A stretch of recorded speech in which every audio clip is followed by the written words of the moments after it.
The weather's getting colder and your tires are getting softer. Let's not get stuck at a gas station in the middle of winter. Get yourself an 8-gallon air compressor. This is a Cobalt. A Craftsman will work just as good, and about 50 feet of heavy-duty pressure line. This is a digital pressure gauge tire inflator. I got it on Amazon. I'm going to put links in the description to everything I'm using. The hose will quick connect to your air compressor as well as the tire inflator. Once you get it all set, hit that air compressor, top it off with air. Now, if you don't know your tire pressure, you'll find it right in the inside of the driver's side door.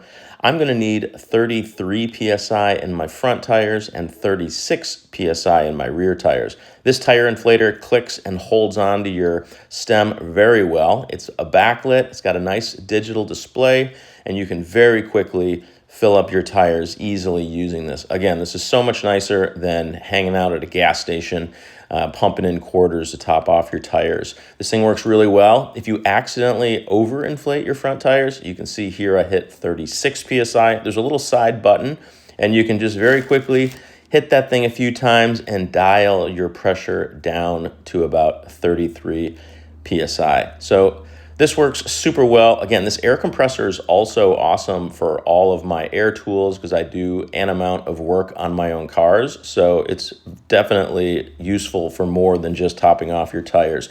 Don't forget to put your dust caps back on after you've got both front tires. Well, my Cherokee at 33.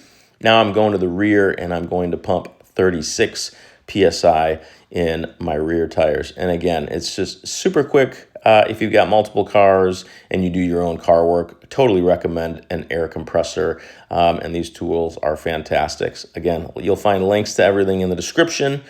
Once you get your back tires down to or up to 36 PSI, then again, don't forget to put your dust caps back on. You can put these tools away and you're all set for winter. Thanks for watching. Check out the description for more information and hit that subscribe button if you'd like to see more videos.